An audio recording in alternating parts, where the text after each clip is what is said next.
శ్రీ గురుభ్యో నమః శ్రీమాత్రే నమః విశ్వావసునామ సంవత్సరంలో వృశ్చిక రాశి వారికి ఈ సంవత్సరం ఫలితాలు ఎలా ఉన్నాయో తెలుసుకుందాము. అయితే విశాఖ 1, అనురాధ 4, జ్యేష్ఠ 4 పాదములు ఈ రాశిలో మనము చూస్తాము. అలాగే వీరికి ఆదాయం 2, వ్యయం 14 ఉంది, గౌరవం 5, అవమానము 1గా ఈ సంవత్సరం కనిపిస్తుంది.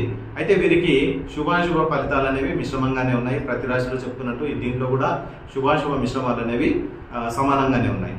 అయితే అన్ని రంగాలకు సంబంధించిన వారికి ఆశించినంత ఫలితాలు ఈ సంవత్సరం కొద్దిగా నిరాశపరిచేటటువంటి అవకాశాలు ఎక్కువగా ఉన్నాయి. వీరు ఆర్థిక విషయాల్లో ఆచితూచి వ్యవహరించాలి. అలాగే ఎవరికైనా మీరు డబ్బు ఇవ్వడం కానీ తీసుకోవడం కానీ, అయితే వేరే వ్యక్తుల్లో మీరు మధ్యవర్తిగా ఉండే డబ్బులు ఇప్పించేటప్పుడు కానీ తీసుకునేటప్పుడు కానీ మీరు మధ్యవర్తులుగా ఉన్నా, లేదు మీరు ఎవరికైనా ధనాన్ని ఇవ్వడం కానీ తీసుకోవడం కానీ చేసినా వీరు చాలా జాగ్రత్తగా ఉండాల్సిన అవసరము ఎంతైనా ఉంది. అలాగే ఏవైనా కోర్టు కేసులలో కానీ ఇంకా ఏదైనా ఈ సంఘ వ్యతిరేక ఎవరితోనైనా కానీ కొంచెం జాగ్రత్తగా వ్యవహరించాల్సిన అవసరం ఈ సంవత్సరం మీకు కనిపిస్తుంది.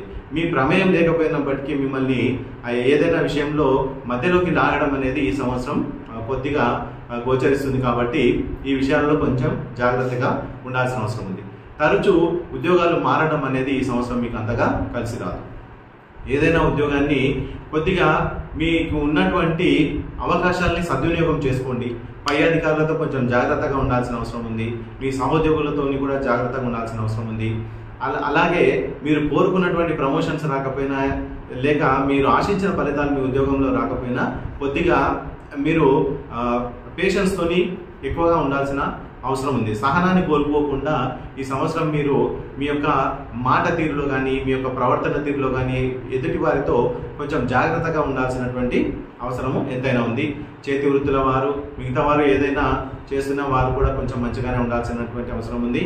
ఎందుకంటే చేతి వృత్తుల వారికి కూడా కొంచెం ఈ సంవత్సరము వృశ్చిక రాశి వారికి అంతగా కలిసి వచ్చేటట్టుగా కనిపించడం లేదు.